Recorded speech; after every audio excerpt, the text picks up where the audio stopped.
Hi ಎಲ್ಲರಿಗೂ ನಮಸ್ಕಾರ. ನಮ್ಮ ಚಾನಲ್ಗೆ ಸ್ವಾಗತ. ನಾನು ಲಕ್ಷ್ಮಿ. ಇವತ್ತಿನ ರೆಸಿಪಿ ಬಂದು ಮಸಾಲೆ ದೋಸೆ ಮಾಡುವುದು ಹೇಗೆ ಅಂತ ನೋಡೋಣ. ತುಂಬಾ ಈಸಿಯಾಗಿ ಟೇಸ್ಟಿಯಾಗಿ ಮನೆಗೆ ಕ್ರಿಸ್ಪಿಯಾಗಿ ಮಾಡೋದು. ನಾನು ಈ ವಿಡಿಯೋದಲ್ಲಿ 4 ವೆರೈಟೀಸನ್ನು ತೋರಿಸ್ತೀನಿ. ಒಂದು ದೋಸೆ, ಮತ್ತೊಂದು ರೆಡ್ ಚಟ್ನಿ, ಮತ್ತು ಕಡಲೆ ಬೀಜ ಚಟ್ನಿ, ಹಾಗೆ ಆಲೂಗಡ್ಡೆ ಪಲ್ಯವನ್ನು ಮಾಡೋದು ಹೇಗೆ ಅಂತ ಹೋಟೆಲ್ ಸ್ಟೈಲಲ್ಲಿ ತುಂಬಾ ಚೆನ್ನಾಗಿರುತ್ತೆ. ತುಂಬಾ ಈಸಿಯಾಗಿ ನಾವು ಮನೆಯಲ್ಲೇ ಮಾಡ್ಬೋದು. ಬನ್ನಿ. ಮೊದಲಿಗೆ ನಾನಿಲ್ಲಿ ಸೊಸೈಟಿ ಅಕ್ಕಿಯನ್ನು ಉಪಯೋಗಿಸಿದ್ದೀನಿ ದೋಸೆ ಹಿಟ್ಟಿಗೆ. ನೋಡಿ, 2 ಕಪ್ಪು ಅಕ್ಕಿ, ಹಾಗೆ ಸೇಮ್ ಕಪ್ಪಲ್ಲಿ ಅರ್ಧ ಕಪ್ಪಷ್ಟು ಉದ್ದಿನಬೇಳೆ, 1 ಚಮಚ ಕಡಲೆಬೇಳೆ, 1/4 ಚಮಚ ಮೆಂತ್ಯ, ಹಾಗೆ ನಾವು ಯಾವ ಕಪ್ಪಲ್ಲಿ ಅಕ್ಕಿ ತೊಗೊಂಡಿದ್ದೀವೋ ಅದೇ ಕಪ್ಪಲ್ಲಿ ನಾವಿಲ್ಲಿ ಅವಲಕ್ಕಿಯನ್ನು ಕೂಡ ನೆನೆಸ್ಕೊಂಡಿದ್ದೀವಿ, ಅರ್ಧ ಕಪ್ಪಷ್ಟು.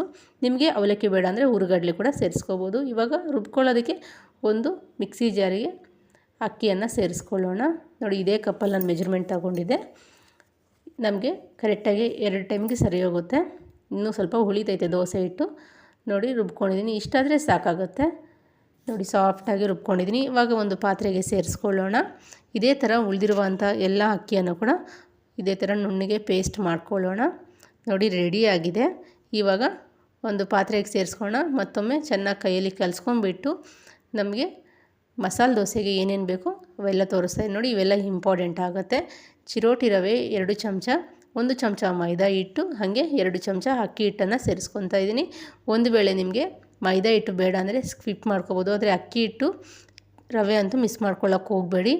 ಅದರಿಂದನೇ ಕ್ರಿಸ್ಪಿನೆಸ್ ಬರೋದು. ದೋಸೆ ಸಾಫ್ಟಾಗಿ ಕ್ರಿಸ್ಪಿಯಾಗಿ ತುಂಬಾ ಚೆನ್ನಾಗಿರುತ್ತೆ. ಹಾಗೆ ರುಚಿಗೆ ತಕ್ಕಷ್ಟು ಉಪ್ಪು, ಒಂದು ಅರ್ಧ ಚಮಚ ಸಕ್ಕರೆಯನ್ನು ಸೇರಿಸ್ಕೊತಾ ಇದ್ದೀನಿ. ಸಕ್ಕರೆ ಸೇರಿಸ್ಕೊಳ್ಳೋದ್ರಿಂದ ಕಲರ್ ಆಗ್ಬೋದು, ಹಾಗೆ ಸ್ಮೆಲ್ ಆಗೋದು ತುಂಬಾ ಚೆನ್ನಾಗಿರುತ್ತೆ. ಒಂದು ವೇಳೆ ನೀವು ತಿನ್ನಲ್ಲ ಸಕ್ಕರೆ ಅನ್ನೋರೆಲ್ಲ ಸಕ್ಕರೆಯನ್ನು ಸ್ಕಿಪ್ ಮಾಡ್ಕೋಬೋದು. ಇವಾಗ ಕೈಯಲ್ಲಿ ನೀಟಾಗಿ ಕಲಿಸ್ಬೇಕಾಗತ್ತೆ. ಹಿಟ್ಟನ್ನು ಕೈಯಲ್ಲಿ ಕಲಿಸ್ಕೊಂಡ್ರೆ ಚೆನ್ನಾಗಿ ಉಬ್ಕೊಂಬರುತ್ತೆ. ಹಾಗಾಗಿ ನೋಡಿ, ಓವರ್ ನೈಟ್ ನೆನೆಯೋಗಿ ಬಿಟ್ಟಿದ್ದೀನಿ ನಾನು ಇಲ್ಲಿ. ಒಂದು ವೇಳೆ ನಿಮಗೆ ಬೇಸಿಗೆಗಾಲ ಆದರೆ ಉಪ್ಪು ಬೆಳಗ್ಗೆ ಸೇರಿಸ್ಕೊಳ್ಳಿ, ಏಕೆಂದರೆ ಹುಳಿ ಬಂದುಬಿಡುತ್ತೆ ಹಿಟ್ಟು. ಹಾಗಾಗಿ ನೋಡಿ, ಕಂಪ್ಲೀಟಾಗಿ ರೆಡಿಯಾಗಿದೆ ದೋಸೆ ಹಿಟ್ಟು. ದೋಸೆ ಪ್ಯಾಟರ್ನ್ ರೆಡಿಯಾಗಿದೆ. ಇವಾಗ ಒಂದು ಸೈಡಿಗೆ ಇಟ್ಬಿಟ್ಟು ನಾವು ಒಂದು ಚಟ್ನಿಯನ್ನು ಮಾಡ್ಕೊಳ್ಳೋಣ. ಸಿಂಪಲ್ಲಾಗಿ ಒಂದು ಚಟ್ನಿ ಮಾಡೋದು ಹೇಗೆ ಅಂತ ತೋರಿಸ್ತಾ ಇದ್ದೀನಿ. ನೋಡಿ, ನಾವು ಒಂದು ಕಡಾಯನ್ನು ತಗೋಣ. ಕಡಾಯ ಬಿಸಿಯಾದ ನಂತರ ಒಂದು 3/4 ಬೌಲಷ್ಟು ಕಡಲೆ ಬೀಜವನ್ನು ಸೇರಿಸ್ಕೊಂಡು ಆದಷ್ಟು ಸ್ವಿಮ್ಮಲ್ಲೇ ಇಟ್ಕೊಂಡು ಫ್ರೈ ಮಾಡ್ಕೊಳ್ಳೋಣ.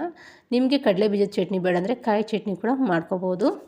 ನೋಡಿ, ರೆಡಿಯಾಗಿದೆ. ಇವಾಗ ಒಂದು ಸೈಡ್ಗೆ ತೆಗೆದು ಮತ್ತೆ ಅದೇ ಕಡಾಯಿಗೆ 1 ಚಮಚ ಎಣ್ಣೆಯನ್ನು ಸೇರಿಸ್ಕೊಂಡು ಒಂದು 5 ಹಸಿರುಮೆಣಸಿನ್ಕಾಯಿನ ಸೇರಿಸ್ಕೊಂಡು ಚೆನ್ನಾಗಿ ಫ್ರೈ ಮಾಡ್ಕೊಳ್ಳೋಣ. ನೋಡ್ಕೊಳ್ಳಿ, ನಿಮಗೆ ಖಾರಕ್ಕೆ ಎಷ್ಟು ಬೇಕೋ ಅಷ್ಟನ್ನು ಸೇರಿಸ್ಕೊಂಡು ಫ್ರೈ ಮಾಡ್ಕೊಳ್ಳಿ. ನೋಡಿ, ರೆಡಿಯಾಗಿದೆ. ಇವಾಗ ಅದೇ ಕಡಾಯಿಗೆ ಸಣ್ಣದಾಗಿ ಕಟ್ ಮಾಡಿರುವಂಥ ಟೊಮೊಟೊ ಹಣ್ಣನ್ನು ಕೂಡ ಸೇರಿಸ್ಕೊಂಡು ಸಾಫ್ಟ್ ಆಗೋ ತನಕ ಫ್ರೈ ಮಾಡ್ಕೋಬೇಕಾಗತ್ತೆ. ಕಡಲೆ ಬೀಜದ ಚಟ್ನಿಗೆ ಟೊಮೊಟೊ ಹಾಕ್ಕೊಂಡ್ರೆ ತುಂಬಾ ಟೇಸ್ಟಿಯಾಗಿರುತ್ತೆ. ಹಾಗಾಗಿ ಸ್ಕಿಪ್ ಮಾಡೋಕ್ಕೆ ಹೋಗಬೇಡಿ, ಸೇರಿಸ್ಕೊಳ್ಳಿ. ಒಂದು ವೇಳೆ ಬೇಡ ಅಂದರೆ ನೀವು ಟೊಮೊಟೊ ಬದಲಾಗಿ ಹುಣಸೆ ಹಣ್ಣನ್ನು ಉಪಯೋಗಿಸ್ಕೋಬೋದು. ನೋಡಿ, 2 ಕಡೆ ಚೆನ್ನಾಗಿ ಕಲರ್ ಎಲ್ಲ ಚೇಂಜ್ ಆಗಿದೆ, ಚೆನ್ನಾಗಿ ಫ್ರೈ ಆಗಿದೆ. ಇವಾಗ ಸ್ಟವ್ ಆಫ್ ಮಾಡಿಬಿಟ್ಟು ಒಂದು ಮಿಕ್ಸಿ ಜಾರಿಗೆ ನೀಟಾಗಿ ಹುರಿದು ಸಿಪ್ಪೆ ತೆಗೆದಿರುವಂಥ ಕಡಲೆ ಬೀಜವನ್ನು ಸೇರಿಸ್ಕೊಳ್ಳೋಣ. ಹಾಗೆ ನಾವು ಎಣ್ಣೆಯಲ್ಲಿ ಫ್ರೈ ಮಾಡ್ಕೊಂಡಿರುವಂಥ ಹಸಿರುಮೆಣಸಿನ್ಕಾಯಿ, ರುಚಿಗೆ ತಕ್ಕಷ್ಟು ಉಪ್ಪನ್ನು ಸೇರಿಸ್ಕೊಂಡು ಒಂದು ಸಲ ರುಬ್ಕೊಳ್ಳೋಣ ತರ್ತರಿಯಾಗಿ. ನೋಡಿ, ರೆಡಿಯಾಗಿದೆ. ಇವಾಗ ಇದಕ್ಕೆ ನಾವು ಒಂದು ಮೀಡಿಯಮ್ ಸೈಜ್ದು ಈರುಳ್ಳಿ, ಹಾಗೆ 5ರಿಂದ 6 ಎಸಳು ಬೆಳ್ಳುಳ್ಳಿ, ನಾವು ಫ್ರೈ ಮಾಡ್ಕೊಂಡಿರುವಂಥ ಟೊಮೊಟೊ ಹಣ್ಣು ಸೇರಿಸ್ಕೊಳ್ಳೋಣ. ಸ್ವಲ್ಪ ಕೊತ್ತಂಬರಿ ಸೊಪ್ಪನ್ನು ಸೇರಿಸ್ಕೊಂಡು ಒಂದು ಸ್ವಲ್ಪ ನೀರನ್ನು ಸೇರಿಸ್ಕೊಂಡು ನುಣ್ಣಗೆ ರುಬ್ಕೊಳ್ಳೋಣ. ನಾನಿಲ್ಲಿ ಸ್ವಲ್ಪ ಗಟ್ಟಿಯಾಗಿ ರುಬ್ಕೊತಾ ಇದ್ದೀನಿ. ನಿಮಗೆ ನೀರು ಸ್ವಲ್ಪ ಜಾಸ್ತಿ ಬೇಕಂದರೆ ನೀರು ಸ್ವಲ್ಪ ಜಾಸ್ತಿ ಹಾಕ್ಕೊಂಡೆ ರುಬ್ಕೋಬೋದು. ನೋಡಿ, ಚಟ್ನಿ ರೆಡಿಯಾಗಿದೆ. ಇಷ್ಟಾದರೆ ಸಾಕಾಗುತ್ತೆ. ಇವಾಗ ಇದನ್ನೊಂದು ಸೈಡ್ಗಳು ಇಡೋಣ. ಇಟ್ಬಿಟ್ಟು ನಾವು ಆಲೂಗಡ್ಡೆ ಬೇಯಿಸ್ಕೊಂಡು ಸಿಪ್ಪೆಯನ್ನು ತೆಗೆದು ತೋರಿಸ್ತಾ ಇದ್ದೀನಿ. ನೋಡಿ, ನಾನಿಲ್ಲಿ ಇದನ್ನು ಒಂದು ಸ್ಪೂನಿನ ಸಹಾಯದಿಂದ ಸ್ವಲ್ಪ ಸ್ಮ್ಯಾಶ್ ಮಾಡ್ಕೊಳ್ಳೋಣ. ನೋಡಿ, ನಾನು ಸ್ವಲ್ಪ ಉಪ್ಪನ್ನು ಸೇರಿಸ್ಕೊಂಡು ನಾನಿಲ್ಲಿ ಆಲೂಗಡ್ಡೆ ಬೇಯಿಸ್ಕೊಂಡಿದ್ದೆ. ನೋಡಿ, ರೆಡಿಯಾಗಿದೆ. ಸ್ಮ್ಯಾಶ್ ಮಾಡ್ಕೊಂಡಿದ್ದೀನಿ. ಇವಾಗ ಇದಕ್ಕೆ ಪಲ್ಯ ರೆಡಿ ಮಾಡೋಣ. ಇದಕ್ಕೆ ಸಿಂಪಲ್ಲಾಗಿ ಒಂದು ಒಗ್ಗರಣೆಯನ್ನು ರೆಡಿ ಮಾಡ್ಕೊಳ್ಳೋಣ.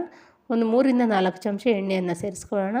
ಎಣ್ಣೆ ಬಿಸಿಯಾದ ನಂತರ 1/4 ಚಮಚ ಸಾಸಿವೆ, 1/4 ಚಮಚ ಜೀರಿಗೆ, ಹಾಗೆ 1 ಚಮಚ ಉದ್ದಿನಬೇಳೆ, 1 ಚಮಚ ಕಡಲೆಬೇಳೆ. ಇವಾಗ ಕಲರ್ ಚೇಂಜ್ ಆಗೋ ತನಕ ಫ್ರೈ ಮಾಡ್ಕೊಳ್ಳೋಣ. ನೋಡಿ, ಚೆನ್ನಾಗಿ ಫ್ರೈ ಆಗಿದೆ.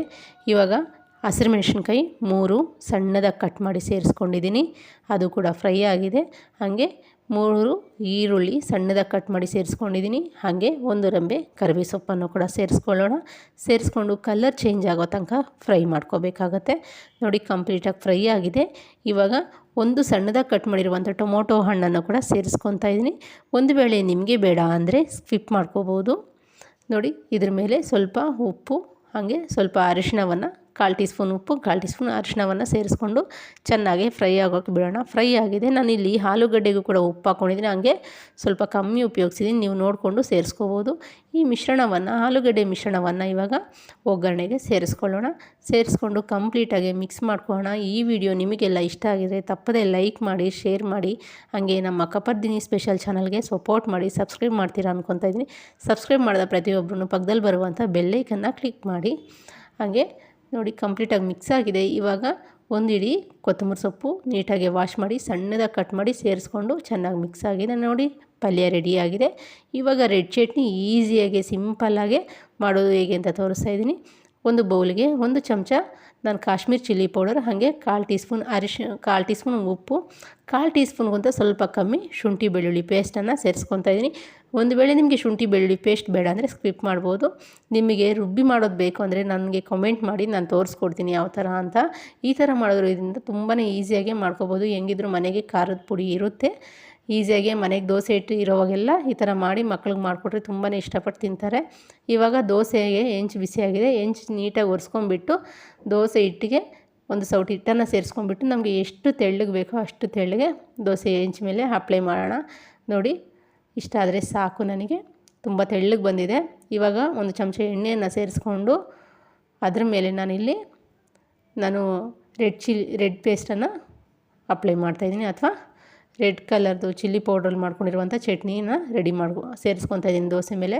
ಸೇರಿಸ್ಕೊಂಡು ಅದ್ರ ಮೇಲೆ ಎಣ್ಣೆಯನ್ನು ಸ್ವಲ್ಪ ಜಾಸ್ತಿನೇ ಸೇರಿಸ್ಕೊಳ್ಳಿ. ಮಸಾಲೆ ದೋಸೆ ಆಗಿರೋದ್ರಿಂದ 2ರಿಂದ 3 ಚಮಚ ಎಣ್ಣೆಯನ್ನು ಸೇರಿಸ್ಕೊಳ್ಳಿ. ನಿಮಗೆ ಎಣ್ಣೆ ಬೇಡ ಅಂದರೆ ತುಪ್ಪ ಕೂಡ ಸೇರಿಸ್ಬೋದು, ಆದರೆ ನಾನಿಲ್ಲಿ ಎಣ್ಣೆಯನ್ನೇ ಉಪಯೋಗಿಸಿದ್ದೀನಿ. ನೋಡಿ ಕಂಪ್ಲೀಟಾಗಿ ರೆಡಿಯಾಗಿದೆ. ಇವಾಗ ದೋಸೆ ಮೇಲೆ ಪಲ್ಯವನ್ನು ಸೇರಿಸ್ಕೊಳ್ಳೋಣ. ಆಲೂಗಡ್ಡೆ ಪಲ್ಯ ಸೇರಿಸ್ಕೊಂಡು ನೋಡಿ ರೆಡಿಯಾಗಿದೆ. ಎಷ್ಟು ಚೆನ್ನಾಗಿ ಬಂದಿದೆ ಅಂತ ಹೇಳ್ತೀರಾ. ಕ್ರಿಸ್ಪಿನೆಸ್ ಆಗ್ಬೋದು, ಕಲ್ಲರ್ ಆಗ್ಬೋದು, ತುಂಬಾ ಚೆನ್ನಾಗಿ ಬಂದಿತ್ತು. ನೋಡಿ ನಾನು 2 ಕಡೆಯೂ ತೋರಿಸ್ತಾ ಇದ್ದೀನಿ. ನೋಡಿದ್ರಲ್ಲ ಎಷ್ಟು ಚೆನ್ನಾಗಿ ಹೋಟೆಲಲ್ಲಿ ನಮ್ಗೆ ಯಾವ ಥರ ಕೊಡ್ತಾರೋ ಅದೇ ಥರ ರೆಡಿಯಾಗಿದೆ. ತಪ್ಪದೆ ನೀವು ಟ್ರೈ ಮಾಡಿ ಹೇಗೆ ಬಂದಿತ್ತು ಅಂತ ಕಾಮೆಂಟ್ ಮೂಲಕ ಕಾಮೆಂಟ್ ಮಾಡಿ. ನೋಡಿ ನಾನಿಲ್ಲಿ ಕಡಲೆಬೀಜ ಚಟ್ನಿ ಮಾಡ್ಕೊಂಡಿದ್ದೀನಿ. ನಿಮಗೆ ಕಡಲೆಬೀಜ ಚಟ್ನಿ ಬೇಡ ಅಂದರೆ ನೀವು ಕಾಯಿ ಚಟ್ನಿ ಕೂಡ ಮಾಡ್ಕೋಬೋದು, ಕಾಯಿ ಹುರ್ಗಡ್ಲೆ ಚಟ್ನಿ ಕೂಡ ಮಾಡ್ಕೋಬೋದು. ನೋಡಿ ನಾನಿಲ್ಲಿ ಕಟ್ ಮಾಡಿ ತೋರಿಸ್ತಾ ಇದ್ದೀನಿ. ನೋಡ್ಬೋದು ಕಲ್ಲರ್ ಎಷ್ಟು ಚೆನ್ನಾಗಿದೆ. ಒಳಗಡೆ ಸೇಮ್ ಹೋಟೆಲಲ್ಲಿ ಯಾವ ಥರ ಇರುತ್ತೋ ಅದೇ ಥರ ಬಂದಿದೆ. ನೀವು ತಪ್ಪದೇ ಟ್ರೈ ಮಾಡಿ. Thank you.